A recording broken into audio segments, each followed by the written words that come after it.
So now it's my turn to get to talk a little bit about Jill and Chloe. I don't think there was anybody more excited than me to find out that Jill and Chloe had started dating. I vividly remember Jill telling me this, and from the moment the words came out of her mouth, I started planning their wedding in the back of my head. Because as soon as she said it, it was like, oh my gosh, they're perfect. My skirt's going to They're going to be a perfect couple together. So I've had a lot of time to think about what I wanted to say tonight. And so I've been thinking about all sorts of Jill stories that I can tell you, but the one that really pops into my mind is the first time I ever met Jill.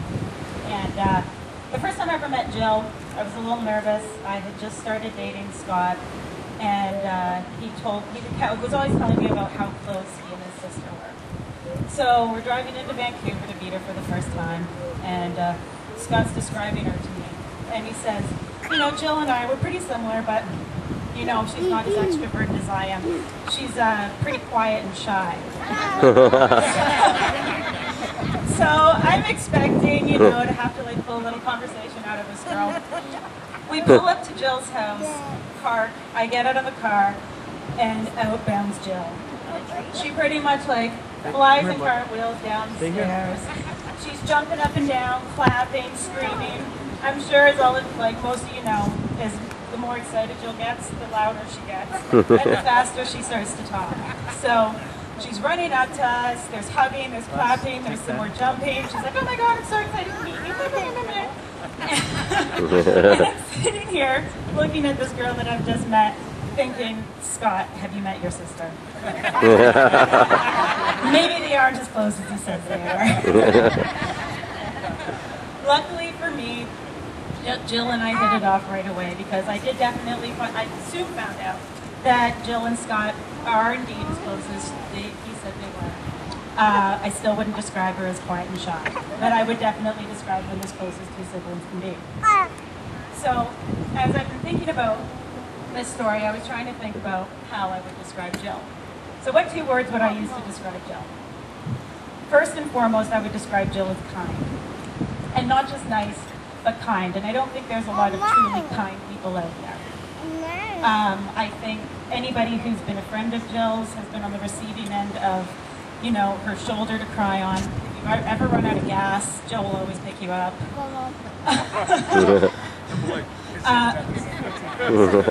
It's good to know. She really is one of the most kind, big-hearted, generous people I've ever met. I think, you know, even just from the work that she does with the street youth, you know, to her everyday interactions with her friends, she is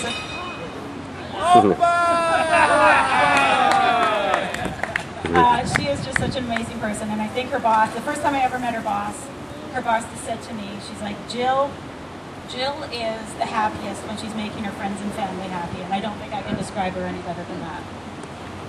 The second word I would use to describe Jill is excitable. Highly excitable, but I was trying to do it in 2 words. If you ever have big news to tell, and you're really excited about something, tell Jill, because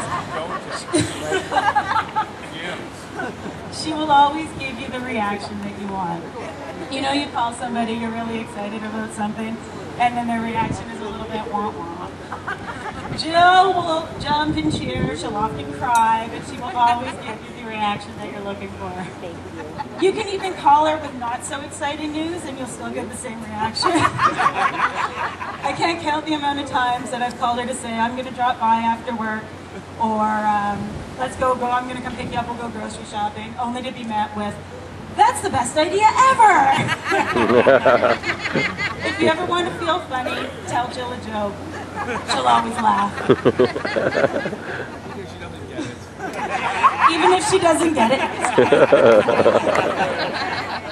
Basically, Jill is the type of friend who will be the first person to cheer you on and the first person to pick you up. And I'm very, very lucky to have her as my best friend. So, over the years, Scott and I started, Scott and I were together for a long time. I really wanted Jill to be happy. I wanted her to find a partner that would make her happy. She only had one problem, Scott. To put it mildly, Scott is highly overprotective. So a typical scenario would go like this. Jill meets boy. Jill hides boy from Scott. Scott meets boy. Scott hates boy. Not really a recipe for success. And so this goes back to why I was so excited when Jill told me that her and Colby got together. Because as soon as she said it, I was like, oh my God, Colby's perfect. Not only did I already know Colby and know what a great guy he was, but Scott already loved Colby, so we were solving problem 4. I can remember Jill coming to my house. We're going to tell Scott that her and Colby have started dating, and it's a really big deal. And I'm really nervous, she's really nervous. And she tells him, I'm really nervous. Colby's especially nervous.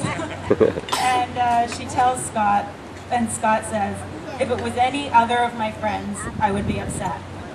Because even Scott knew right away that they would be perfect together. And I think in hindsight, all of us should have known this and tried to hook them up a long time ago. Because there's so many signs that they should be together. First of all, they have the same nickname, the Jillster and the Colbster. Now combined to be Jill. Which you can order at the bar, by the way. Secondly, they laugh more than any two people in the business. Except for right here, Colby's sister. This I did not know.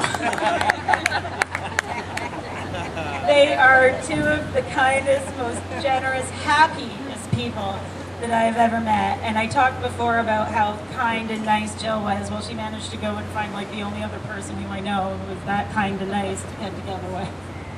And if there was ever any doubt if these two should be together, all you ever had to do was walk up to their house on 14th Avenue.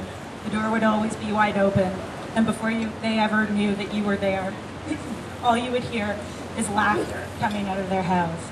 And you knew that these two were going to be together forever. Yeah. Okay, where's that big thing? Yeah, the big ending. The big ending. I'll talk to you guys now. Colby, you are, I couldn't ask for a better partner in crime, brother-in-law, but most importantly, I couldn't ask for a better husband for Jill. You and I need to stick together in this family of needs. Because you know how they like to gang up on us non-needs. Jilly, you are the big sister I always wanted, my best friend, and I don't tell you enough how grateful I am to have you in my life. I love you both so much. I am so happy for you. I'm so excited that we get to go away for the rest of our lives and call it a family vacation.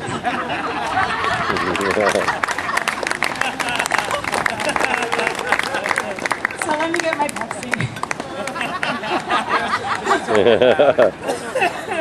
Congratulations, you guys. Yeah.